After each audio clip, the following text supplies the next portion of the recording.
This channel does not promote any violent, harmful, or illegal activities. All content provided by this channel is meant for an educational purpose only. 26 বিধানসভা লড়াইয়ের আগে ধর্মের অস্ত্রের শান 2 বছর পরে আবারও ব্রিগেডে গীতা পাঠ 23 ডিসেম্বরে লোকসভা ভোটের আগে হয়েছিল লক্ষ্য কণ্ঠে গীতা পাঠ আর এবার বিধানসভা ভোটের আগে গীতা পাঠ 5 লক্ষ কণ্ঠে রাজ্যের বিভিন্ন প্রান্ত তো বটেই ভিন রাজ্য থেকেও বহু সনাতনী যোগ দিয়েছেন অনুষ্ঠানে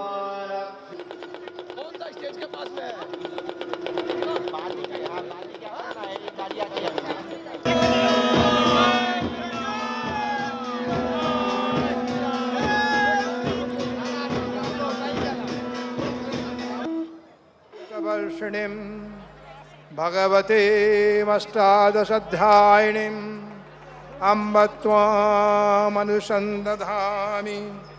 भगवद्गीते भवद्वेषिणीं ॐ भद्रं कर्णे विष्णयाम देवा भद्रं पश्येम अक्षयजत्रा स्थिरैरङ्गै तुष्टुवंशस्तनुभिः व्यासेम देवहिता यदायो ओम स्वस्ति नो इंद्र वृद्धस्वा स्वस्ति नो पूखा विश्ववेदा स्वस्ति नो इंद्र बृहस्पति स्वस्ति नो बृहस्पति दधातु ओम स्वस्ति ओम स्वस्ति ओम स्वस्ति ओम हेतुकिं प्रेम घन दिव्यमूर्तिम् आचार्य रूपं प्रणवं नमामि आचार्य रूपं प्रणवं भजामि आचार्य रूपं प्रणवं स्मरामि। आज इस कलकत्ते के ब्रिगेड परेड ग्राउंड में लक्ष्य कंठ लक्ष्य नहीं कैक लक्ष्य कंठ गीता पाठ का श्रीमद् भगवद गीता पाठ का आयोजन किया गया है।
संप्रदाय मथुआ संप्रदाय प्रेम मंदिर और हजारों मठ मंदिर के और हमारे विश्व हिंदू परिषद के संघ परिवार और भारत सेवाश्रम संघ के कोने कोने और सैकड़ों हिंदू मिलन मंदिर से हमारे साधु संतगण महात्मागण भक्तगण आए हैं।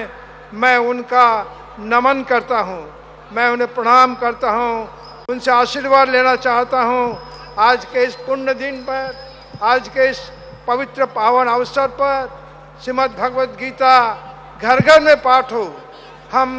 हमें हजारों वर्ष की गुलामी ने हजारों वर्ष की गुलामी से हमारे धर्म को भुला दिया गया था, हमारे संस्कृति को नष्ट कर दिया गया था। हमारे देखो निर्वाचনের সাথে গীতা পাঠের কোনো ডাইরেক্ট সম্পর্ক নেই। গীতা পাঠ হিন্দুদের প্রোগ্রাম, রাজনীতির মধ্যে থাকবে। গীতা তো শাশ্বত।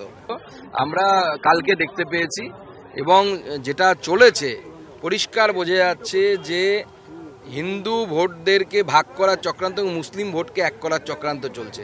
আর যেটা হচ্ছে তার জন্য দায়ী হচ্ছে মমতা বন্দ্যোপাধ্যায় এই ধরনের ফ্যানাটিক শক্তিকে, সাম্প্রদায়িক শক্তিকে বরাবর তাকে তোল্লা দিয়ে এইভাবে উপরে তুলেছে। না 21-এর ভোটেও পড়েছিল, 21-এর ভোটে তো ভোট কারা দিয়েছে? মমতা বন্দ্যোপাধ্যায়কে তো সিংহভাগ হিন্দু ভোট দেয়নি।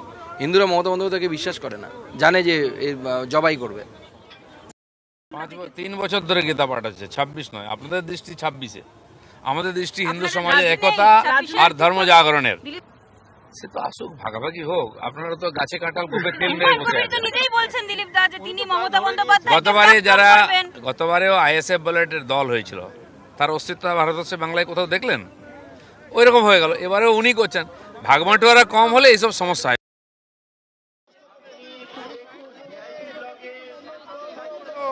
অমলিন রয়েছে গীতা, তার এখনো তার ভাষ্য রয়েছে।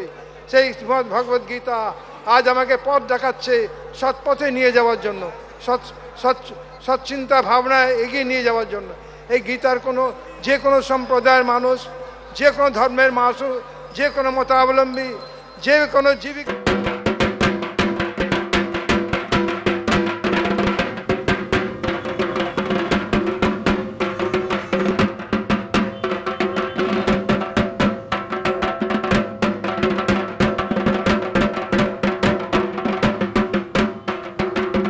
এভাবে মমতা বন্দ্যোপাধ্যায় এই সরকার ভোটের আগে হাওয়া তুলছে, এ তো কোনোদিন সফল হতে পারবে না। কারণ মানুষের আশীর্বাদ, ভগবানের আশীর্বাদ রয়েছে। গীতা জয়ন্তী বারবার হোক, গীতা পাঠ বারবার হোক, এবং লক্ষ লক্ষ, আজকে 4 লক্ষ হচ্ছে, কালকে 4 কোটি হবে। যত এরকম করবে তত মানুষ একত্রিত হবে। দেখুন, এটা আগেও হয়েছে। আমরা চাই এটা প্রত্যেক হওয়া দরকার আছে। আমাদের যে শিকড়, আমাদের যে রুট রয়েছে, আমরা যেন সেটাকে ভুলতে না পারি। রাজ্য রাজনীতিতেও তাও ধর্মযুদ্ধ হচ্ছে। ধর্মযুদ্ধের থেকে আমার মনে হয় তার থেকে অনেক বেশি দরকার ছিল কালকে মুর্শিদাবাদের মতো জায়গায় যদি তারা কোনো স্কুল করতো, কলেজ করতো, কোনো হসপিটাল করতো, সেটা না করে সুড়সুড়ি দেওয়ার জন্য, তুষ্টিকরণের রাজনীতির জন্য আজকে বাবরি মসজিদের হাওয়াকে উঠিয়ে দেওয়া হচ্ছে। এইটুকু বলতে পারি, ভারতবর্ষের মাটিতে বাবরি মসজিদের কখনো রিপিট হবে না। আমরা এই মুহূর্তে শুনছি এক এক করে বিজেপি নেতৃত্ব তারা এসে পৌঁছচ্ছেন, তাদের বক্তব্য। যেমন লকেট চট্টোপাধ্যায়ের বক্তব্য আপনাদেরকে শোনালাম, কিছুক্ষণ আগে দিলীপ ঘোষের বক্তব্য আপনাদেরকে শুনিয়েছি।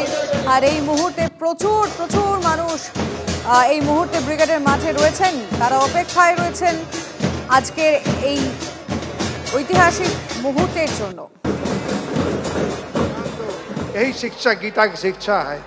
ये देखिए, ये श्रीमद् भगवद गीता आज क्या गीता के श्रीमद् भगवद गीता के जो ये आवाह में आज हमारे प्रधानमंत्री जी माननीय श्री नरेंद्र मोदी जी ने जो रशिया के प्रेसिडेंट आए हैं पुतिन जी को एक श्रीमद् भगवद गीता प्रेजेंट किया है। कितने बड़े आनंद की बात है। भारत की आत्मा है गीता। और जो हमारे रूस के प्रेसिडेंट आए हैं उनसे किया गया है, यूक्रेन में 2 साल का युद्ध चल रहा है, कि शांति के लिए एकमात्र यही गीता ही आपको।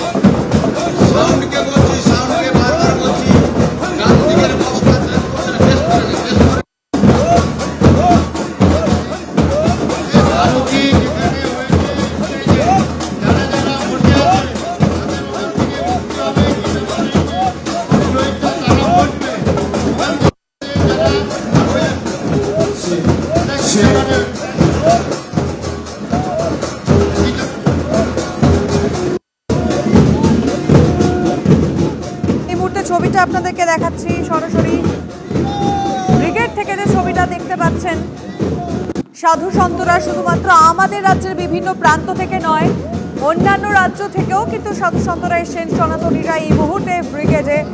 আর এক কথায় যদি একদম টপ শট ছবিটা আসছে, একদম এক্সক্লুসিভ আপনারা দেখতে পাচ্ছেন। ব্রিগেড প্রায় কানায় কানায় পূর্ণ, মানে অনেকটা জায়গা দেখা যাচ্ছে। पाठ्यपुस्तक इस रूप में ये किया जाए।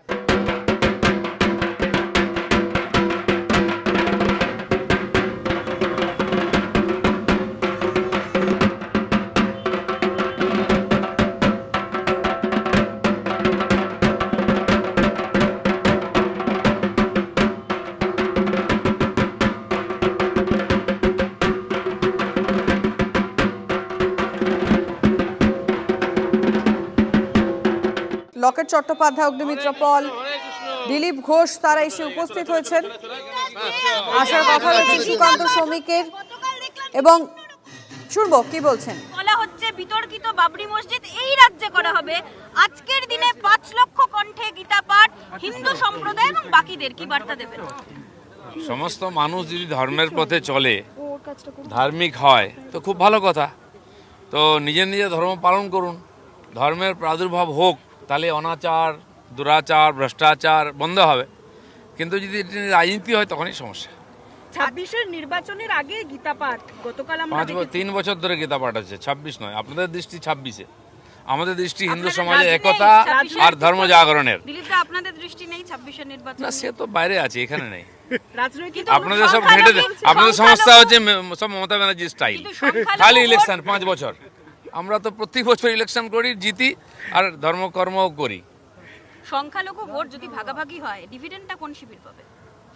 সে তো আসুক, ভাগাভাগি হোক। আপনারা তো গাছে কাঁঠাল গোপে তেল মেরে বসে আছেন। তো নিজেই বলছেন দিলীপ দা যে তিনি মমতা বন্দ্যোপাধ্যায় গতবারেও আইএসএফ বলেটের দল হয়েছিল, তার অস্তিত্ব ভারতবর্ষে বাংলায় কোথাও দেখলেন? ওই রকম হয়ে গেল। এবারেও উনি করছেন। ভাগবাঁটোয়ারা কম হলে এইসব সমস্যা হয়, বাকি সব তেলে কে বলে আম আর দুধ এক হয়ে যাবে, আঁটি বাইরেই থাকবে। ওইসব রাজনীতি হচ্ছে, কোনো ব্যাপার না, দেখবেন সব ঠিক হয়ে যাবে। চলুন। আমরা শুনছিলাম দিলীপ ঘোষের বক্তব্য, এবং আজকের এই 5 লক্ষে গীতা পাঠের সঙ্গে তিনি সামনে বিধানসভা নির্বাচনকে একেবারেই গুলিয়ে ফেলতে চাইছেন না। তিনি বলছেন এটা আগেও হয়েছে, আগে 1 লক্ষ আর এবার 5 লক্ষ, পরবর্তীতে সংখ্যা আরো বাড়বে। ঔরঙ্গজেব যদি আসে তো শিবাজিকেও তো তৈরি থাকতে হবে, নাহলে শিবাজি যদি তৈরি না থাকে তাহলে তো মন্দির রক্ষা পাবে না, গোমাতা রক্ষা পাবে না, হিন্দু ধর্মশাস্ত্র, হিন্দু মহিলাকেও রক্ষা পাবে না। বারবার একটা কথা বলা হচ্ছে, পৃথিবীতে যখন অধর্মের বারবারান্ত হয় তখন ভগবান দূত হিসেবে আসেন। গীতা পাঠের আজকের কর্মসূচি, আজকে রাজনৈতিক প্রেক্ষাপট, গোটা পশ্চিমবঙ্গে যা চলছে, সবটাই কি আপনার মনে হয় যে এরপরে সত্যিই কেউ দূত হিসেবে আসবে? দেখুন, প্রথম কথা হচ্ছে ভগবান শ্রীকৃষ্ণ বলেছেন যে আমি যুগে যুগে আসব, কিন্তু কলিকালে বলা হয় সংঘ শক্তি কলি যুগে, অর্থাৎ কলিযুগে সংগঠনই শক্তি, কোনো ব্যক্তি এসে এখানে উদ্ধার করবে না। সুকান্ত মজুমদারের বক্তব্য। ইতিমধ্যেই এসে পৌঁছেছেন সুকান্ত মজুমদার। ইতিমধ্যে আমরা দেখলাম দিলীপ ঘোষ পৌঁছেছেন, বিজেপি নেতৃত্ব এক এক করে আসছেন।